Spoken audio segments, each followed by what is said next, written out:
So black magic da Vinci resolve रुक नहीं रहा है। अभी 20.1 रिलीज को एक महीना भी नहीं हुआ है और ये लगातार बम गिरा रहा है एडोबी के घर में। छोड़ो हमें से क्या लेना देना, हमें तो मतलब है डाविंची रिजॉल्व 20.2 में आए हुए ये टॉप 18 अपडेट्स एंड फीचर्स में, जो मैं तुम्हें इस वीडियो के अंदर बहुत ही डिटेल में समझाने वाला हूँ। तो चलो वीडियो स्टार्ट करते हैं।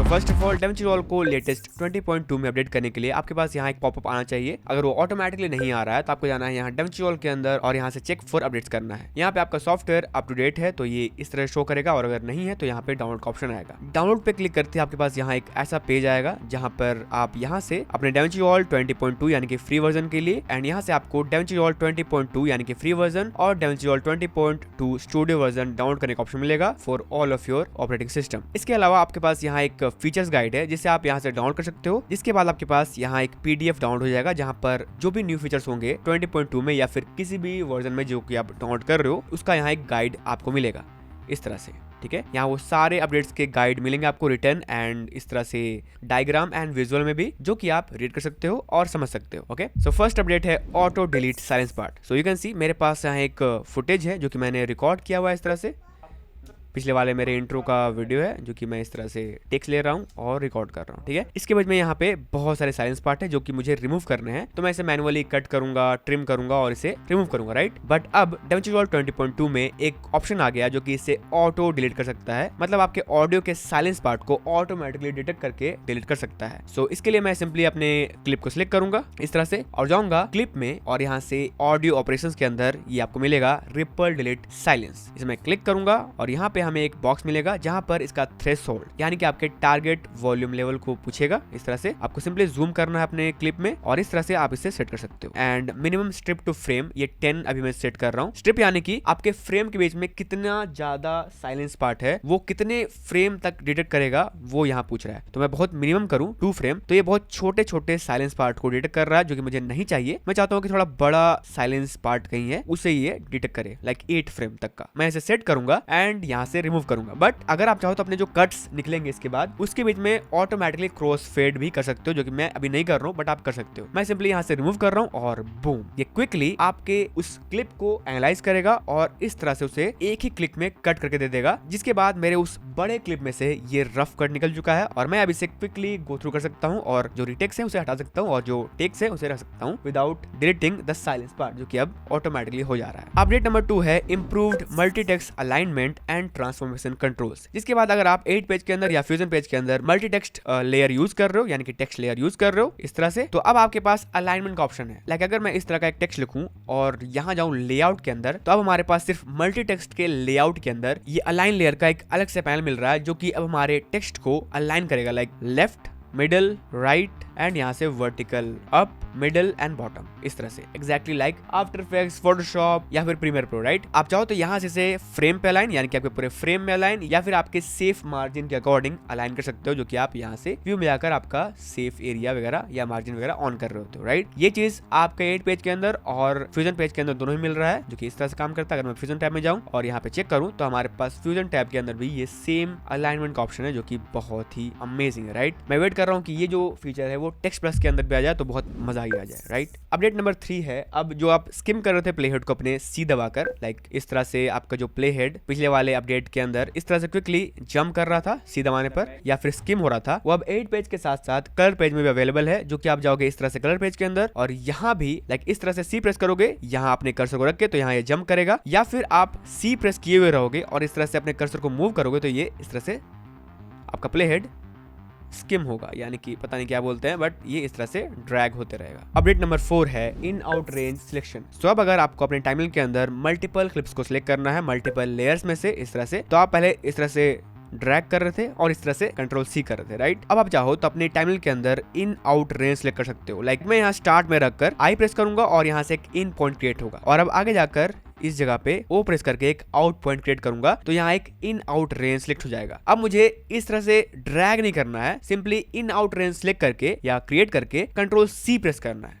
और जहां भी इसे पेस्ट करना है वहां पे जाना और यहाँ से कंट्रोल V करना है। तो इस तरह से वो पूरा टाइमलाइन का सेक्शन जो था जिसे आपने इन आउट रेंज करके सिलेक्ट किया हुआ था, कंट्रोल C से कॉपी किया हुआ था, वो पूरा रेंज अब यहाँ पे कॉपी पेस्ट हो जा रहा है, विच इज क्रेजी, राइट। इसके बाद अपडेट नंबर 5 है कुछ शॉर्टकट कीज जो कि बहुत यूजफुल है 8 पेज के अंदर। सो मैं अभी अपने टाइमलाइन के अंदर हूँ और यहाँ से मैं अगर शिफ्ट V करूंगा तो आपके प्लेहेड के अंदर जो नियरेस्ट क्लिप रहेगा वो यहाँ इस तरह से हाईलाइट हो जाएगा, जिसे आप बाद में जाकर नज कर सकते हो इस तरह से, या फिर मूव कर सकते हो इस तरह से। अभी ये लिंक है इसलिए आपको रेड शो कर रहा है। मैं चाहूँ तो इसे अनलिंक करूंगा और इस क्लिप को सिलेक्ट करूंगा शिफ्ट V से और इसे इस तरह से नज कर सकता हूँ। इसके बाद एक और शॉर्टकट की है V से आप अपने प्लेहेड के नियरेस्ट यानी कि पास वाले कट पॉइंट में जंप करोगे। लाइक अगर मैं यहाँ से V प्रेस करूँ तो जो भी पास था, लाइक इस प्लेहेड के पास में कौन सा कट पॉइंट है उस पर ये इस तरह से जंप करेगा और अब आप जाकर इसे ट्रिम कर सकते हो, या फिर जो भी आपको करना है कॉपी पेस्ट, नज या फिर मूव, जो भी करना आप कर सकते हो। उसी तरह से अगर मैं यहाँ पे जाऊं और V प्रेस करूं तो अब पास में ये वाला कट पॉइंट था तो ये यहाँ पे जंप करेगा। अपडेट नंबर 6 है go to clip number in colour page. So you can see मैं अभी अपने कलर पेज में हूँ और मेरे पास यहाँ बहुत सारे क्लिप है। ओके, अगर मैं आपको दिखाऊं तो मेरे पास इतने सारे यहाँ क्लिप हैं जो यहाँ कुछ इस तरह से हैं। सो अब मुझे अपने किसी भी क्लिप नंबर में जंप करना है या फिर उसे सिलेक्ट करना है तो हमें यहाँ से स्क्रब करके आगे नहीं जाना है। सिंपली हम जाएंगे प्लेबैक के अंदर और यहाँ से go to end clip number. इसका शॉर्टकट की है N, जो कि मैंने अपने कस्टम कीबोर्ड शॉर्टकट में सेट कर दिया है। इसे मैं क्लिक करूंगा और यहाँ पे मैं सिंपली प्रेस करूंगा वो क्लिप नंबर जिसमें मुझे जंप करना है। लाइक मैं यहाँ लिखूंगा 8 और एंटर प्रेस करूंगा तो मैं 8th नंबर क्लिप पर यहाँ पहुंच जाऊंगा, विच इज शो इजी। सो मैं अगेन यहाँ से N प्रेस करूंगा और यहाँ से 55 प्रेस करूंगा और यहाँ से एंटर प्रेस करूंगा तो मैं 55th नंबर वाले क्लिप में जंप कर जाऊंगा। Very easy, right. एंड अगर आपको भी ये शॉर्टकट की सेट करना है तो आप जाओगे यहाँ डाविंची रिजॉल्व के अंदर कीबोर्ड शॉर्टकट एंड यहाँ सर्च करोगे क्लिप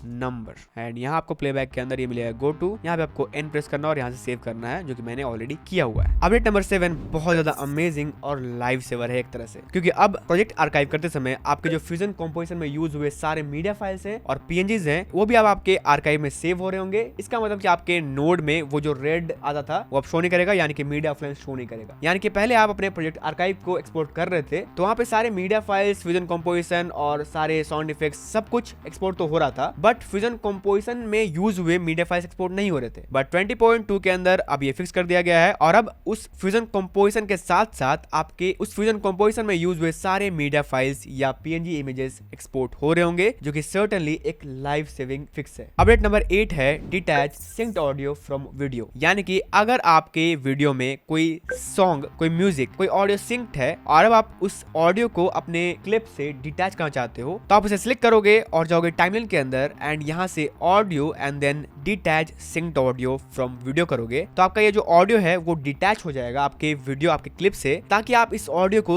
सेपरेटली एक्सपोर्ट कर पाओ और इसे किसी और साउंड इंजीनियर को या फिर किसी साउंड मिक्सर को भेज पाओ ताकि वो इसे अलग से ट्रीट करे, अलग से एडिट करे और आपको वापस से दे, जो कि इसी बारे में ये अपडेट है, detach synced audio from video. Update number 9 है न्यू AI सिनेमैटिक हेज इन कलर पेज। तो इसके लिए मैंने यहाँ एक फुटेज रखा हुआ है जो कि सोनी कैमरा से कैप्चर किया हुआ है। इसको मैंने जस्ट यहाँ पे लाया और लॉग से rec.79 में कन्वर्ट किया हुआ है। ठीक है, मैं सिंपली Alt S प्रेस करके यहाँ एक नोड ऐड करूंगा और यहाँ पर सिनेमैटिक हेज ऐड करूंगा। या तो आप शिफ्ट स्पेस करके ऐड करोगे सिनेमैटिक हेज, या फिर आप यहाँ इफेक्ट्स रैक से भी ऐड कर सकते हो सिनेमैटिक हेज। मैं इसे ड्रैग एंड ड्रॉप करूंगा और हमारा सिनेमैटिक हेज यहाँ अप्लाई हो जाएगा। अभी मेरे फुटेज में ये अप्लाई तो हो गया है बट ये थोड़ा सा स्मोकी टाइप का आ रहा है, नॉट हेज टाइप का, राइट। तो मैं यहाँ जाऊंगा इफेक्ट्स के अंदर तो मुझे यहाँ इसके सेटिंग्स मिलेंगे। सेटिंग्स के अंदर आप देख रहे होंगे कि यहाँ पे आपको डेप्थ मैप दिख रहा है जो कि एक सेपरेट इफेक्ट है कलर पेज के अंदर, बट सिनेमैटिक हेज के अंदर भी आपको ये डेप्थ मैप इंटीग्रेटेड मिल रहा है। क्यों? क्योंकि ये आपके सब्जेक्ट या फिर किसी ऑब्जेक्ट को सेपरेट कर सके और आप अपना जो फॉग है या फिर हेज है उसको आप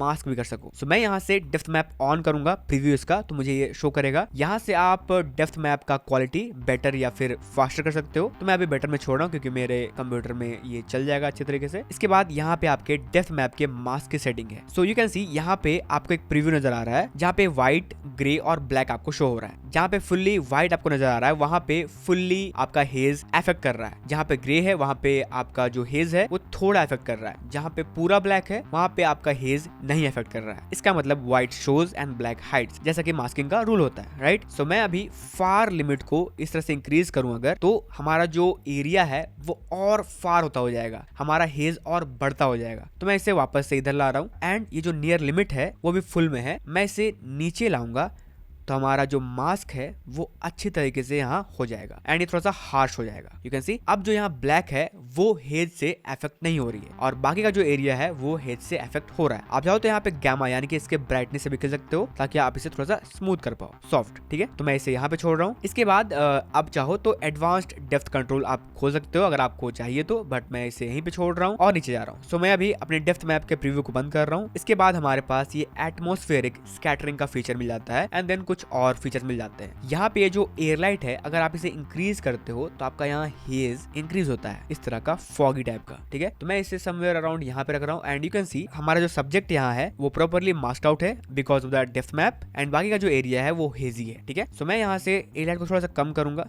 एंड डेंसिटी में अगर बढ़ाऊंगा तो फॉग बढ़ेगा, घटाऊंगा तो घटेगा। ठीक है, सो अभी तक हमने ये किया है, ये है बिफोर और ये है आफ्टर। इसके बाद आप यहाँ चाहो तो हेलो, यहाँ लाइट हेलो ऐड कर सकते हो। कम करोगे तो आपके जो हेलो होंगे वो इस तरह से लाइट में आ रहे होंगे। इसके बाद आप चाहो तो इसके साइज को आप इस तरह से इंक्रीज कर सकते हो एंड यहाँ से स्कैटरिंग एंड लाइट हेलोस के कलर भी चूज कर सकते हो, डिफरेंट कलर। लाइक अगर मैं चूज करूँ तो इस तरह का भी हो सकता है, बट हमें इसे रियलिस्टिक दिखाना है तो हम यहीं पे इसको छोड़ेंगे। इसके बाद हम चाहे तो इसका रेजोल्यूशन लॉस भी चेक कर सकते हैं ताकि हमारा जो फुटेज बहुत ही शार्प नजर आ रहा है वो थोड़ा सा लॉसी बन जाए, यानी कि थोड़ा सा ब्लरी आ जाए। ओके, अपडेट नंबर 10 है कस्टम गाइड्स के बारे में, जो कि अब फ्यूजन के अंदर भी अवेलेबल है और ये बहुत ज्यादा बेटर भी हो चुका है, मतलब ये परफेक्ट हो चुका है। तो पहले तो 8 पेज के अंदर अगर हमें अपना गाइड्स इनेबल करना है तो हमें जाना है यहाँ और यहाँ से अपने रूलर्स और गाइड्स को इनेबल करना है। रिमेंबर कि अगर आपका गाइड्स यहाँ इनेबल नहीं होगा तो सिर्फ आपका यहाँ रूलर आ रहा होगा और आप यहाँ से इसे खींचोगे भी तो यहाँ ये शो नहीं करेगा जब तक ये ऑफ रहेगा। यहाँ से आपको इसे ऑन करना है तभी ये यहाँ पे दिखेगा। ठीक है, अब आपके पास गाइड्स के और भी ज्यादा कंट्रोल आ चुके हैं। लाइक अगर मैं इस गाइड को राइट क्लिक करूँ और यहाँ से देखूँ तो यहाँ पे गाइड का कलर भी आ चुका है जो कि आप यहाँ से इन 6 कलर्स में से सेट कर सकते हो। मैं इसे करता हूँ अभी ब्लू,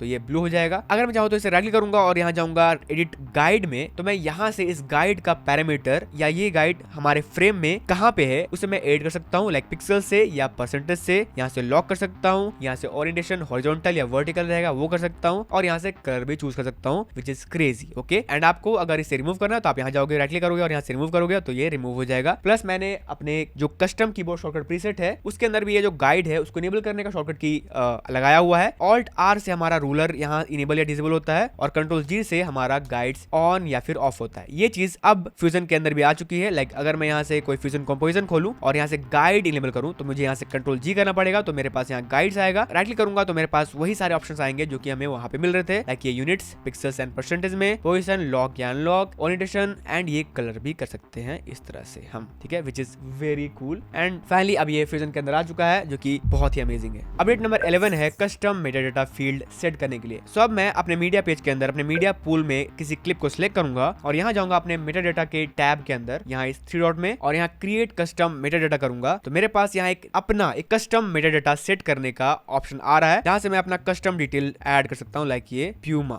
टी शर्ट, मतलब मैंने जो फुटेजेस इस टी शर्ट में लिए होंगे इस प्रोजेक्ट के लिए वो यहाँ शो करेंगे और यहाँ से चेक बॉक्स में इनेबल करूंगा और यहाँ से ऐड करूंगा, जिसके बाद ये कस्टम डिटेल्स यहाँ पे सेव हो जाएगा। सो अब मैं जाऊंगा यहाँ पे और यहाँ से कस्टम में जाकर अपने वो जो कस्टम फील्ड है उसे मैं चेक कर सकता हूँ। मैंने यहाँ पे 2-4 बनाए हुए हैं टेस्ट करने के लिए, पर मैं आपको दिखा रहा हूँ कि यहाँ पे मेरा एक कस्टम मेटाडाटा फील्ड ऐड हो चुका है जिसे मैं यहाँ से चेक कर सकता हूँ। इसे मैच करने के लिए या डिलीट करने के लिए मैं यहाँ जाऊंगा और यहाँ से जो भी अदर है उसे मैं यहाँ से डिलीट कर सकता हूँ इस तरह से और क्लोज कर सकता हूँ। सो मेरे पास सिर्फ ये एक कस्टम मेटाडाटा बचा। अपडेट नंबर 12 है ProRes raw footages support in DaVinci Resolve। So finally Blackmagic Design ने DaVinci Resolve 20.2 रिलीज के बाद ये अनाउंस कर दिया है कि अब DaVinci Resolve के अंदर ProRes रॉ फुटेजेस सपोर्टेड होंगे, यानी कि अब हमें उन ProRes फुटेजेस को, जो कि पहले अगर आप DaVinci के अंदर इंपोर्ट करते थे तो सिर्फ म्यूजिक आता था उसका या फिर ऑडियो आता था, बट अब ये ProRes raw footages DaVinci Resolve के अंदर सपोर्टेड होंगे फुल्ली सही तरीके से। एंड इसी के साथ साथ ब्लैकमैजिक, जो कि आपको कलर पेज के अंदर ये जो कैमरा रॉ पैनल है उसके अंदर आप उन ProRes रॉ फुटेजेस को ट्रीट कर पाओगे एंड उसे कलर ग्रेड कर पाओगे। इसके साथ साथ ब्लैकमैजिक ने फाइनली एप्पल के साथ कोलैबोरेट कर लिया है ऑन द सेम डे जब एप्पल ने अपना iPhone 17 रिलीज किया, जिसमें फाइनली ब्लैकमैजिक ने एप्पल के साथ कोलैबोरेट किया एंड अपने सॉफ्टवेयर यानी कि DaVinci Resolve के अंदर एप्पल ProRes रॉ फुटेज अब DaVinci Resolve के अंदर सपोर्ट करेंगे, जो कि free version and studio version दोनों में सपोर्टेड होगा। इसके साथ साथ ब्लैकमैजिक पॉकेट सिनेमा कैमरा, जो कि 7 साल पहले का कैमरा है, उसमें भी अब अपडेट आ गया है और वहां पे भी अब आप प्रोरेस फुटेजेस शूट कर पाओगे। इसके साथ साथ ब्लैकमैजिक का अपना जो कैमरा ऐप है उसके अंदर भी एप्पल प्रोरेस के सारे फॉर्मेट आ गए हैं जो कि आप अब अपने ब्लैकमैजिक कैमरा ऐप से शूट कर सकते हो। इसी के साथ साथ ब्लैकमैजिक ने एप्पल के साथ कोलैबोरेट करते हुए एक प्रो डॉक नाम का एक डॉक निकाला है मोबाइल या फिर आईफोन फिल्म मेकर्स के लिए, एंड ये कुछ इस तरह का दिखता है। सो अब DaVinci Resolve या फिर ब्लैकमैजिक फुल्ली अच्छी तरीके से एप्पल के साथ कोलैबोरेट कर रहा है और आगे भी हमें इस तरह के डिवाइसेस एंड अपडेट्स देखने को मिलेंगे जो कि अब ब्लैकमैजिक एंड एप्पल मिलके कर रहे होंगे। अपडेट नंबर 13 है ऑटो ट्रिम एडिटर व्यूअर। सो DaVinci Resolve 20.2 में अगर आप यहाँ से DaVinci Resolve में जाते हो और यहाँ से प्रेफरेंसेस में जाओगे तो यहाँ एडिटिंग के अंदर आपको एक ऑप्शन मिलता है automatically switch to single viewer mode when opening trim editor. By default ये ऑन रहेगा और आपको इसे ऑन करना है अगर आपको इस तरह को चाहिए। इस तरह से मेरा मतलब है कि अगर आप अब यहाँ डायनेमिक ट्रिम एडिटर टूल लोगे या डायनेमिक ट्रिम मोड में जाओगे और अपने दो क्लिप के बीच इस तरह से इसे रख के इसे ट्रिम करोगे, आपके जो भी एडिटर्स होंगे लाइक अगर आपने यहाँ आप सिंगल व्यूअर मोड में भी काम कर रहे हो तो आपका ये जो व्यूअर है वो इनेबल हो जाएगा just by choosing dynamic editor mode. Okay, you can सी आप यहाँ सिंगल मोड में भी हो बट यहाँ आपका ये जो टूल है वो यहाँ डबल व्यूअर मोड ऑन कर रहा है ऑटोमेटिकली। सो अपडेट नंबर 14 है ये नया सिंक लॉक आइकन जो कि अब सेपरेट हो चुका है ऑटो सिलेक्टर से, जो कि यहाँ पे आपको नजर आ रहा है। हमारे DaVinci Resolve 20.2 में 3 नए आपको आइकन दिख रहे हैं टाइमलाइन के अंदर, जो कि ये जो ब्लू वाला है वो है ऑटो ट्रैक सिलेक्टर, ये रेड वाला है ऑटो लॉक और ये जो है वो है सिंक लॉक। ये आपके टाइमलाइन में रिपल ऑन या ऑफ का काम करेगा। ये अगर आपके ट्रैक में ऑन है इस तरह से और आप यहाँ से ट्रिम 8 मोड में जाओगे और इस तरह से आप अपने क्लिप को ट्रिम करोगे तो ये हमेशा रिपल ट्रिम होगा और ये रिपल ट्रिम की तरह ही बिहेव करेगा। रिपल ऑन है अभी on all of your track जिस पर ये सिंक लॉक ऑन है और ये अभी सारे ट्रैक्स में ऑन है। यू कैन सी अभी मैं इस क्लिप को यहाँ से पकड़ रहा हूँ और ट्रिम कर रहा हूँ, एक्सटेंड कर रहा हूँ, तो हमारे टाइमलाइन के सारे क्लिप जो हैं वो इस क्लिप के बियॉन्ड यहाँ पे शिफ्ट हो जा रहे हैं, यानी कि रिपल ये शिफ्ट हो जा रहे हैं, वो इसको बिगाड़ नहीं रहा है, जो कि बहुत अमेजिंग अपडेट है। यानी कि अब आप भले ही अपने किसी क्लिप को ट्रिम या एक्सटेंड कर रहे हो, आपके टाइमलाइन के बाकी के जो भी ट्रैक्स हैं वो डिस्टर्ब नहीं हो रहे हैं। ठीक है, चाहे आप इसे ट्रिम करोगे या फिर एक्सटेंड करोगे वो डिस्टर्ब नहीं हो रहे हैं। दूसरे लैंग्वेज में ये सिंक हो चुके हैं, यानी कि सारे जो ट्रैक के क्लिप है वो एक सिंक में है जब तक ये सिंक लॉक ऑन है। ठीक है, सो मैं इसे अंडू कर रहा हूं और अब अगर मैं किसी ट्रैक के लिए लाइक इस फर्स्ट वाले ट्रैक के ऑडियो और वीडियो का सिंक लॉक बंद करूंगा और अब इसे एक्सटेंड करूंगा तो सिर्फ इस ट्रैक का जो सिंक है वो अनलॉक हो गया है और ये बाकी क्लिप को लाइक इन सारे क्लिप को शिफ्ट कर रहा है और बाकी के जो हमारे टाइमलाइन के ट्रैक हैं उसमें जो क्लिप है वो अपनी जगह पे है और ये चीज हो रहा है सिंक लॉक ऑफ करने पर, जो कि हमने इस ट्रैक के लिए किया हुआ है। तो इस तरह से हो सकता है कि मेरा ये जो टाइमलाइन है वो अभी डिस्टर्ब हो जा रहा है ऑफ करने पर, बट टाइम टू टाइम आपको ये सिंक लॉक ऑन या ऑफ करना पड़ सकता है for different types of work. Okay, so मैं इसे अभी अंडू कर रहा हूँ और अब मैं सिंपली यहाँ से क्लिक करूंगा और ड्रैग करके सारे का सिंक लॉक अभी ऑफ कर दूं, ऑडियो का भी और वीडियो का भी, और अब ट्रिम एडिट टूल से इस तरह से इसे ट्रिम करूं तो अब सेम ये उसी तरह से काम कर रहा है जैसा कि हमारे प्रीवियस वर्जन में कर रहा था। इस तरह से मैं इसे भी ट्रिम करूं इस तरह से तो ये इंडिपेंडेंटली यहाँ से मूव हो रहा है, जो कि सिंक लॉक ऑफ करने पर हो रहा है। सो मैं इसे भी ऑन करूंगा। अपडेट नंबर 15 यही है कि अब DaVinci Resolve 20.2 में transcription, surface trackers, AI voice convert और भी फास्टर और इम्प्रूव्ड हो चुके हैं। अपडेट नंबर 16 है ये सोर्स ट्रैक सिलेक्टर, जो कि यहाँ आपके टाइमलाइन के अंदर ये ब्लू आइकन है। इसे हम सोर्स पैचर भी बोल सकते हैं, जो कि हमारे मीडिया पूल से जो भी हम क्लिप ऐड कर रहे होते हैं हमारे टाइमलाइन में उसके डेस्टिनेशन ट्रैक को टारगेट करता है। यानी कि अभी मैं अपने सोर्स ट्रैक सिलेक्टर को V1 में रखा हूँ और ऑडियो के लिए A1 में रखा हूँ। ठीक है, और मैं यहाँ से अब अपने मीडिया पूल में जाऊंगा और यहाँ से इसे इंसर्ट करूंगा इन आवर टाइमलाइन। तो ये कहां पे ऐड हो रहा है, इसका वीडियो V1 में और ऑडियो A1 में, क्योंकि इसका डेस्टिनेशन ट्रैक यही था V1 और A1। अभी मैं यहाँ से अंडू करूं और यहाँ से अपने सोर्स ट्रैक सिलेक्टर को V1 से लेकर V6 में ले जाऊं और A1 से लेकर इसे A7 में ले जाऊं और अब अपने इस वीडियो को सेम उसी तरह से इंसर्ट करूं तो अब ये V6 में जा रहा है इसका वीडियो और ऑडियो A7 में जा रहा है और ये इसी तरह से कुछ काम करता है। तो ये जो ब्लू आइकन आपको दिख रहा है वो आपके सोर्स यानी कि मीडिया पूल में से जो भी फुटेज आ रहे हैं, जो भी मीडिया आपके टाइमलाइन के अंदर आ रही है वो कहां पे जाएंगी वो डिसाइड करता है। अपडेट नंबर 17 है ये ऑटो सिलेक्ट फीचर, जो कि यहाँ अब रेड से शो कर रहा है। पहले यहाँ पर ये जो रेड वाला ऑटो सिलेक्ट का आइकन है वो दूसरा था, वो ऑटो सिलेक्ट और ये सिंक लॉक है वो दोनों मिलकर एक यहाँ आइकन नजर आ रहे थे। पहले आपको वो सिंक लॉक और ऑटो सिलेक्ट दोनों का काम कर रहे थे, बट अब यहाँ ये दोनों सेपरेट हो हो चुके हैं। और अब ये जो ऑटो सिलेक्ट है उसका काम सिर्फ इतना है कि अब आपके टाइमलाइन के अंदर कौन सा ट्रैक है जो आप चाहते हो कि हमेशा ऑटो सिलेक्ट रहे। फॉर एग्जांपल मैं चाहता हूं कि मेरे टाइमलाइन के अंदर ये जो